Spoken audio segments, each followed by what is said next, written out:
तर नमस्कार मित्रांनो, स्वागत आहे तुमचं ज्योतिमू MH29 मध्ये। तर कसे आहात तुम्ही? आय होप चांगलेच असाल, मीही चांगलीच आहे। तर बघा, आता आपण वाचूया काही सुविचार माझ्याकडे आहे, मी लिहून ठेवलेले आहे, ते मी वाचत आहे। तर तुम्ही बघा, ऐका, जर तुम्हाला पटले तर त्याप्रमाणे वागा, नाहीतर मग चालेल, नाही घेतलं मनावर तरी पण मी माझा व्हिडिओ बनवणार आहे। त्याबद्दल तुम्हाला जर नाही आवडला तर स्किप करा, आणि जर तुम्हाला आवडला तर माझ्या व्हिडिओ लाईक आणि कमेंट नक्की करा बरं का। तर चला सुरुवात करूया।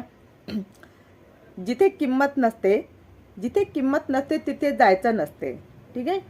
त्यानंतर सगळ्यात मोठी कमाई आपल्या आयुष्यात, सगळ्यात मोठी कमाई म्हणजे आपण कमावलेली माणसं। पैसा आपण भरपूर कमावू, परंतु आपण आपल्या आयुष्यात माणसे कशी आणि कशा पद्धतीने जोडली हे महत्त्वाचं आहे, आणि ती सर्वात मोठी आपली कमाई आहे, ठीक आहे। चला तर मग परत आहे, दुसऱ्याच्या आयुष्यात डोकावून बघण्यापेक्षा स्वतःच्या आयुष्यात काय चाललेलं आहे याकडेही थोडं लक्ष द्या।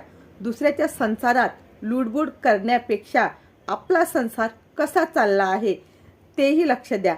आपण आपल्या परिवारात किती जबाबदारीने वागत आहे हे सुद्धा लक्ष द्या।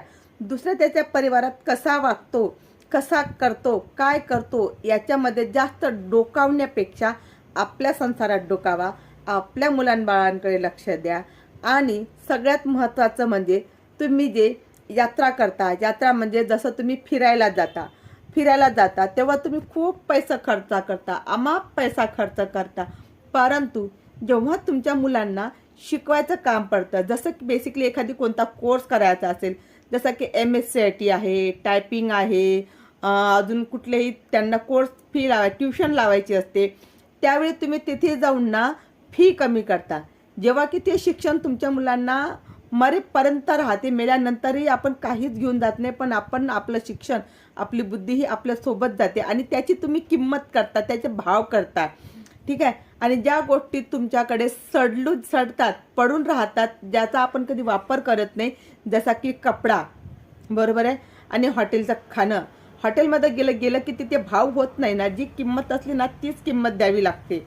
आणि त्या सडलेल्या भाजीचं, अनावश्यक मसाल्याचे जे पैसे लागतात ना त्याची आपण किंमत मोजून देतो, तिथे मोलभाव करत नाही, बरोबर आहे। कपडा घेताना सुद्धा कपड्याचा सुद्धा मोलभाव करत नाही, काय म्हणते नाही, क्वालिटीचा कपडा घेतलाच पाहिजे, छान आहे, सुंदर दिसेल। तुम्ही 10,000ची वस्तू घेता, एकच दिवस घालता, नंतर त्याला तुम्ही हात पण लावत नाही, ते कपाटात असते।